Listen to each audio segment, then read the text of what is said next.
जय हिंद दोस्तों। आज के अगर सेशंस की बात करें तो कल के सेशन से ही कुछ मिलता जुलता आज का सेशंस है, और उसमें भी आज हम जो बताने वाले हैं बहुत कल से ज़्यादा इम्पोर्टेंट क्वेश्चन आज के हैं, है ना। कि कल जो हमने आपको क्वेश्चंस 4 ही क्वेश्चंस कराए और आज जो क्वेश्चंस कराएंगे वो देखिएगा कितना इम्पोर्टेंस है। और इसका एग्ज़ाम आने वाले एग्ज़ाम में, चाहे वो आपको एनटीपीसी की 8वीं फेज हो, चाहे वो एसएससी की सीजीएल के एग्ज़ाम हो, चाहे सीएसएसएल की एग्ज़ाम हो, सब में आपको बहुत ही ज़्यादा ज़रूरत होने वाली है इस चीज़ की, इस क्वेश्चंस की। तो आप कहीं मत जाइए, बस आप हमारे साथ बने रहे और देखिए कि हम कैसे तुरंत 5 सेकेंड में 10 सेकेंड में कैसे सवाल को सॉल्व करते हैं। ज़रूरी ये नहीं है कि सवाल हम बनाते कैसे, सवाल तो सभी बना लेते हैं, चाहे वो बेसिक मेथड से बनाते हो चाहे ट्रिक से बनाते हो।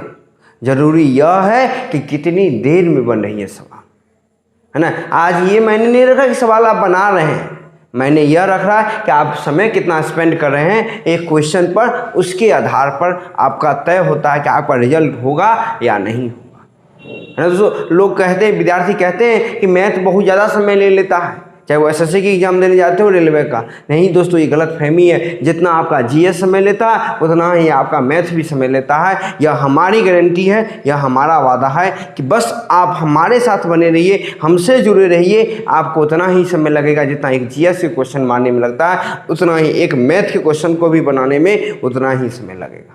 कैलकुलेटिव क्यों ना हो, कुछ भी क्यों ना हो, बस आप हमारे साथ बने रहिए, फिर हम आपको दिखाते हैं कि कैसे हम जीएस के टाइम में ही एक मैथमेटिक्स के क्वेश्चन को भी सॉल्व कर सकते हैं, है ना दोस्तों। तो फिर क्या है, चलिए आज का शुरू करते हैं। और आज के जादू की इस दुनिया में हम देखते हैं कि एक तरह से यह जादुई दुनिया ही है जो इम्पॉसिबल को भी पॉसिबल कर दे। और देखते हैं कैसे सवाल को बनाते हैं और कैसे इसको आनंद लेते हैं। दोस्तों बस कहीं मत जाइएगा, हमारे साथ लास्ट तक जरूर बने रहिएगा, तभी आपको समझ में आएगी कि हम जीएस के टाइम में ही क्वेश्चन को मैथ में कैसे सॉल्व करें।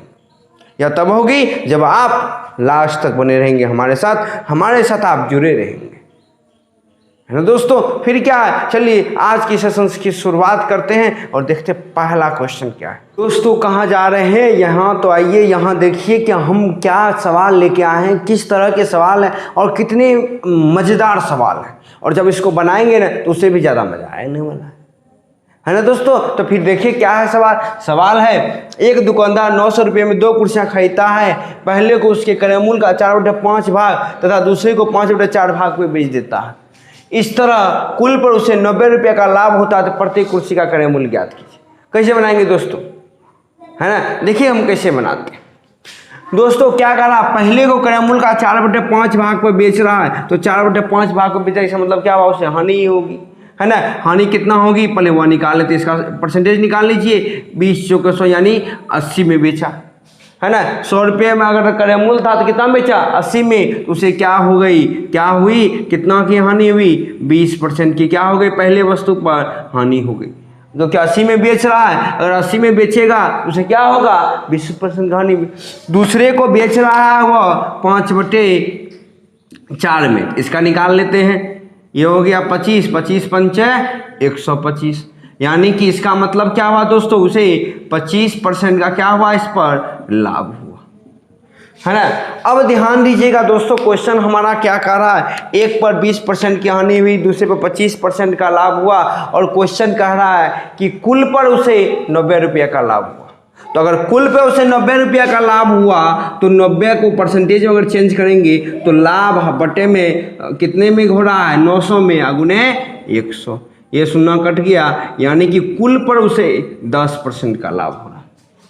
अब ध्यान दीजिएगा दोस्तों, क्या कह रहा क्वेश्चन, बढ़िया से समझते हैं कि पहले पर उसे 20% की हानि हुई, दूसरे पर 25% का लाभ हुआ, और कुल पर उसे जो लाभ हो रहा है ना दोस्तों वह 10% का हो रहा है।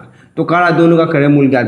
क्या हम यहाँ एलिगेशन मेथड नहीं ला सकते हैं, क्योंकि ये दोनों भी हमको पता है और बीच वाला भी पता है। तो क्या एलिगेशन मेथड आ सकता है, जरूर आ सकता है दोस्तों। पहले पे क्या हुई, उसे हानि हुई तो -20, है ना। दूसरे पे क्या हो रहा, 25% का लाभ हो रहा, हमको चाहिए कितना, 10%। बस एलिगेशन मेथड लगा दीजिए दोस्तों। 25 में से 10 गया तो यानी कितना हो गया, 15 हो गया। ये मान लीजिए फर्स्ट वस्तु है, ये सेकेंड वस्तु, है ना, अनुपात में ये माइनस में है दोस्तों, ध्यान रखिएगा। तो -10 ये -20 और 10 कितना हो गया, 30 हो गया कि नहीं हो गया दोस्तों। 15 का 15, 15 दूनी 30, यानी क्या हो गया दोस्तों, 1:2। यानी कि उसके क्रयमूल्य का अनुपात कितना निकल गया दोस्तों, 1:2। अगर क्रयमूल्य का अनुपात निकल गया है 1:2, तो इसका मतलब हुआ कि दोनों वस्तु है कितना, 3 कितने के बराबर है, 900 रुपये के बराबर है। तो एक कितने के बराबर हो जाएगा दोस्तों, 300 रुपये के बराबर हो जाएगा। तो कह रहा है दोनों वस्तु का क्रयमूल्य, दोनों वस्तु एक का 1 है, दूसरे का 2 है, तो पहला वस्तु क्रयमूल्य हो जाएगा 300 रुपया और दूसरे वस्तु का क्रयमूल्य हो जाएगा 3 दूनी 600 रुपया। अब बताइए दोस्तों, क्या इससे भी इजी हो सकता है? हमने कुछ किया क्या, हमने बस दोनों तीनों का परसेंटेज निकाल कर एलिगेशन मेथड लगाया और सॉल्व हो गया। इसे कहते हैं रेशियो मेथड का पावर। ये रेशियो मेथड ही है दोस्तों। एलिगेशन मेथड कहाँ से आया है, रेशियो से ही आया है। इसे कहते हैं पावर ऑफ, है ना, रेशियो मेथड। दोस्तों क्या आपको अब नहीं लग रहा है, क्या अब आपको यह विश्वास नहीं हो गया है कि हम रेशियो मेथड से सारे सवाल को सॉल्व कर सकते? अवश्य कर सकते हैं दोस्तों। क्यों? क्योंकि हम पढ़ा रहे हैं और आप अपनी मेहनत पर ध्यान दीजिए। दोस्तों देखिए रेशियो मेथड कितना इजी है। तो दोस्तों फिर अगले सवाल को देखते हैं कि कैसे हम बनाते हैं। चलिए दोस्तों अगले क्वेश्चन को बढ़ते हैं। अगला क्वेश्चन उसी प्रकार का है, हमने इसलिए दिया था कि आपका पूरा का पूरा कंफ्यूजन क्या हो जाए, क्लियर हो जाए। पहले क्वेश्चन देख लेते हैं। क्वेश्चन क्या कर रहा है, एक दुकानदार 1200 रुपये में 2 बल्ब खरीदता है। पहले को उसे क्रयमूल्य का 4/5 भाग पर, दूसरे को 5/4 भाग पर बेच देता है। इस तरह कुल पर उसे 120 रुपये का लाभ होता है। तो प्रत्येक बल्ब का क्रयमूल्य ज्ञात कीजिए। दोस्तों ध्यान दीजिएगा, हमने सेम वही पिछले वाला क्वेश्चन है, कोई परिवर्तन नहीं किया है। पहले को वह 4/5 भाग को बेच रहा है, तो 4/5 का अगर परसेंटेज में निकालेंगे तो क्या हो जाएगा दोस्तों, यही ना होगा, 20 पंचे 100 यानी 20 चौके 80। तो अगर 80 रुपया में बेच रहा है, अगर 100 रुपया इसका क्रयमूल्य हम मान लें, तो इसका मतलब उसे क्या हुआ, 20% का क्या हुआ दोस्तों, हानि हुई कि नहीं हुई। अगर 20% की यहाँ हानि हो गई। अब दोस्तों क्या करा है, दूसरे वस्तु, ये पहला वस्तु हो गया, दूसरे वस्तु को वहाँ 5/4 पर बेच रहा है। तो 5/4 का क्या मतलब होता है दोस्तों, गुणे 100 कर दीजिए, 25 चौके 100 यानी कितना हो गया, 125। अगर 100 रुपया क्रयमूल्य है तो यहाँ से कितना हो जाएगा लाभ दोस्तों, 25% हो जाएगा कि नहीं हो जाएगा। हमको दोस्तों 25% लाभ हो गया।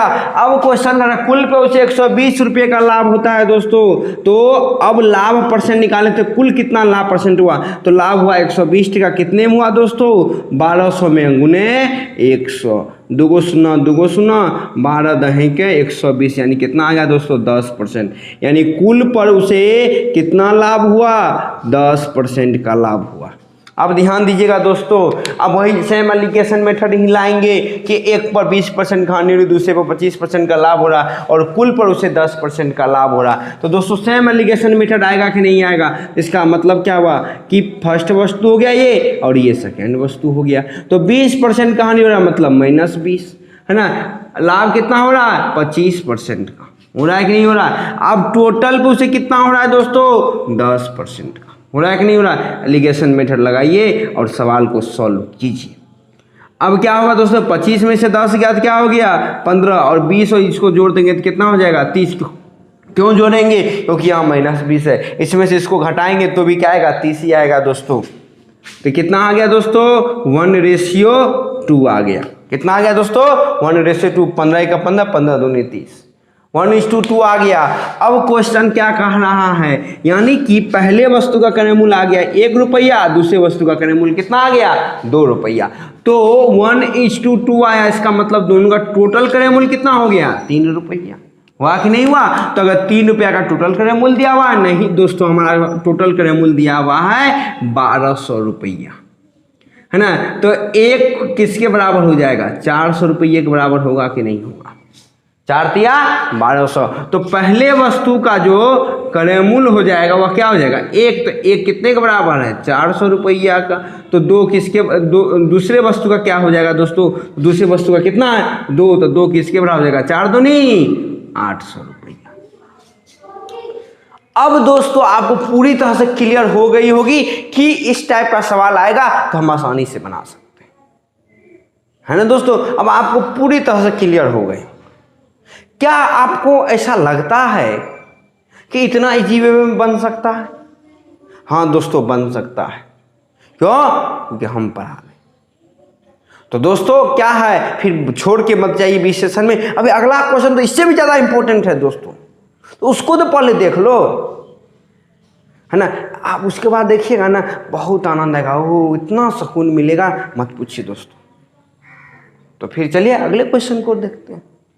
दोस्तों सबसे इंपॉर्टेंट सवाल आ गया, बहुत ही ज़्यादा इंपॉर्टेंट सवाल है, एग्जाम में अक्सर पूछे जाते हैं और अक्सर आते हैं, लेकिन विद्यार्थी वहाँ घबरा करके क्या करते हैं, छोड़ के चले आते हैं। तो दोस्तों छोड़ना नहीं है, अब पकड़ के रखना है क्वेश्चन को। अब देखते हैं क्या है क्वेश्चन। क्वेश्चन कह रहा है कि एक व्यक्ति ने घोड़ा और एक वाहन 40,000 रुपये में खरीदा और उसने 10% लाभ पर वाहन को तथा 5% हानि पर घोड़ा को बेच दिया, तो उसे कुल सौदे पर 1% का लाभ हुआ। तो दोनों का क्रय मूल्य ज्ञात कीजिए।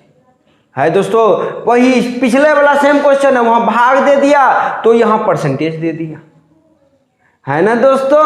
तो अब बताइए कि क्या कह रहा है, पहले पर उसे क्या हुआ, 10% का लाभ हुआ, ये फर्स्ट हो गया और ये सेकंड हो गया, और दूसरे पर 5% की हानि हो गई। अब बताइए क्या यहाँ एलिगेशन मेथड लगेगा? जरूर लगेगा दोस्तों, क्योंकि 2 दे दिया है और 20 वाला दे दिया है, तो क्या हम एलिगेशन मेथड नहीं लगा सकते? अवश्य लगा सकते हैं दोस्तों। तो चलिए लगाते हैं। और कुल सौदे पर से कितना परसेंट का लाभ हो रहा है दोस्तों? 1% का हो रहा है कि नहीं हो रहा है? चलिए एलिगेशन मेथड लगाया जाए।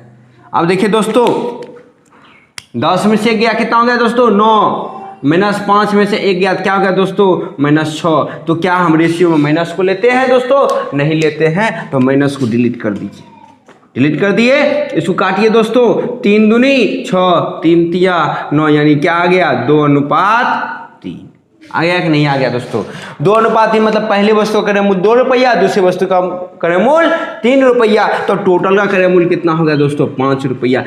क्या हमारा क्वेश्चन टोटल क्रय मूल्य 5 रुपया दिया हुआ है? नहीं दोस्तों, हमारा क्रय मूल्य टोटल दिया हुआ है 40,000 रुपया। तो अब बताइए 5 किसके बराबर हो गया? 40,000 के, तो 1 किसके बराबर हो जाएगा? 8 पंचे 40, यानी 8,000 रुपया का हो जाएगा कि नहीं हो जाएगा? तो पहला कितना है दोस्तों? 2 रुपया, तो 1 8,000 के, तो 2 कितना हो जाएगा? 8 दूनी 16,000 रुपया हो गया। दूसरा क्या हो जाएगा? 18 के 24,000 रुपया। अब देखिए दोस्तों, अब आपको समझ में आ गई होगी कि एलिगेशन मेथड कब लगाना है, कब नहीं लगाना। जहां जरूरत नहीं पड़ेगी वहां नहीं लगाएंगे। एलिगेशन ध्यान रखिएगा दोस्तों, रेशियो मेथड का एक हिस्सा है, बस मास्टर ने उसे एलिगेशन मेथड नाम दिया, नहीं इसको कहते हैं रेशियो मेथड। तो क्या अब आपको समझ में आ गई कि हमने जो अभी तक परसेंटेज पढ़ा, प्रॉफिट लॉस पढ़ा, और ये प्रॉफिट लॉस के साथ मार्केट प्राइस और डिस्काउंट पढ़ रहे हैं, तो क्या आपको अब यह लग गया कि नहीं, रेशियो मेथड वास्तव में बहुत कमाल का चीज़ है। तो दोस्तों अगर आपको लग गया तो एक बार लाइक जरूर कर दीजिएगा हमारे वीडियोस को, अगर आपको बहुत अच्छा लग रहा है ना दोस्तों। फिर क्या है, तो चलिए अगले क्वेश्चन की ओर बढ़ते। चलिए दोस्तों अगले क्वेश्चन की ओर बढ़ते। अगला क्वेश्चन जो बहुत ही ज़्यादा इंपॉर्टेंट है, बहुत ही ज़्यादा, देख लीजिए कितना इंपॉर्टेंट है इसका, नहीं विश्वास हो रहा है। और देखिए क्वेश्चन देखने में कैसा लग रहा है, बाप रे बाप कत्ती बड़का है क्वेश्चन। अच्छा, जब आंसर बनाएंगे ना तो हेतने को देखिए, एक के लाइन में आंसर सॉल्व है ना। वो देखने में इतना बड़ा लग रहा है, लेकिन सॉल्व इतने गो में होगा। देखिए कैसे क्वेश्चन क्या कर रहा है, एक किताब को 30% लाभ तथा कलम को 40% लाभ पर बेचा जाता है। अब अगर किताब को 40% लाभ पर और कलम को 30% लाभ पर बेचा जाए तो कुल लाभ उसे 800 रुपये से बढ़ जाती है। तो दोनों के क्रय मूल्य का अंतर ज्ञात कीजिए। ये देखिए दोस्तों, क्या लग रहा है आपको, बहुत बड़ा क्वेश्चन है, बहुत लंबा बनेगा, इक्वेशन बनाएंगे, हे ही बनाएंगे वो बनाएंगे, कुछ नहीं बनाएंगे दोस्तों, है ना। देखिए क्या कह रहा है दोस्तों, अब बताइए इसको पहले 30% पे, तो अब 40% पे, कितना का अंतर हुआ? 10% का। इसको 40 में, तब इसको क्या कर दिया गया? 30, यानी कितने का अंतर हुआ? 10% का। दोनों में अंतर कितना हो रहा है? 10% का अंतर हो रहा है दोस्तों। अब ध्यान दीजिएगा, 10% का अंतर हो रहा है, तो इस 10% के कारण ही तो 800 रुपये का अंतर हो रहा है। अरे 10% कारण ही तो 800 रुपये का अंतर हो रहा है। तो 10% किसके बराबर हो जाएगा? 800 रुपये के बराबर होगा कि नहीं होगा? अंतर निकालें दोस्तों, अंतर। तो क्या ये 10% या 800 रुपये के अंतर बराबर होगा कि नहीं? अब बताइए क्रयमूल होता कितना है? 100% होता है कि नहीं? तो 100% बराबर क्या हो जाएगा दोस्तों? इसमें 10 से गुना किए तो इसमें भी कितना से गुना कर दीजिए? 10, यानी 8,000 रुपया। वाह, इतना ईजी था। हाँ दोस्तों, इतने ईजी था। क्या हमने खोपड़ी का इस्तेमाल नहीं किया? अरे खोपड़िए का तो इस्तेमाल किया है। अंतर पूछ रहा है तो अंतरे न निकाले हैं। 10% अंतर हुआ 800 रुपये के कारण, तो 100% तो क्रयमूल्य होता है, तो 100% हो गया 8,000 रुपया। शौक मत होइए। अरे शौक का समय कहाँ है? अब देखिए, इसी को तो कहते हैं रेशियोमीटर, और इस्तेमाल कीजिए दिमाग का। मज़ा आ गया कि नहीं आ गया? अगर आ गया तो एक बार लाइक ज़रूर कर दीजिएगा दोस्तों, है ना दोस्तों? कितना आनंद आ रहा है। अब विश्वास हो रहा है? विश्वास कीजिए, नहीं हो रहा है तो, क्योंकि इससे बेहतरीन तरीका कोई नहीं बताएगा आपको, है ना दोस्तों? तो फिर क्या है, आज के सेशंस में इतना ही दोस्तों, क्योंकि हर सेशन से हम 4 से 5 क्वेश्चन ही लेके आएंगे। इससे क्या होता है कि लोगों की कंटिन्यूटी बनी रहती है ना? आप हमारे साथ जुड़े रहते हो, अगला दिन क्या आएगा, अगला दिन ना इससे भी ज़्यादा इंपॉर्टेंट सवाल आ रहे हैं दोस्तों। तो अगला का सेशन मत मिस कीजिएगा, अगले सेशन को जरूर देखिएगा। वो अगला सेशन इससे भी ज़्यादा इंपॉर्टेंट है, इससे भी ज़्यादा महत्वपूर्ण है ना? उसमें बहुत सारे वैरायटी प्रकार के सवाल हम लेकर आ रहे हैं। हमारा सीरीज ही चल रहा है मिसलेनियस का सीरीज, है ना दोस्तों? बस क्या है, आगे बहुत सारे एग्जाम हैं, तैयारी करते रहिए। इस बार जॉब पक्का है, नहीं हुआ तो कह लीजिएगा। बस आप मेहनत करते रहिए, लगे रहिए, छोड़िए मत, है दोस्तों? आज के लिए इतना ही। कल फिर मिलेंगे, एक नई उम्मीद, एक नए क्वेश्चंस और झक्कास से ज़बरदस्त, है ना? झक्कास से भी ज़बरदस्त, है ना? क्वेश्चन और उसके आंसर के साथ। आंसर तो उससे भी ज़्यादा ज़बरदस्त होगा कल का दोस्तों, है ना? अब सोच लीजिए कितना इम्पोर्टेंट है। तो कल का सेशन मिस नहीं करना है ना दोस्तों? तो आज के लिए इतना ही। जय हिंद।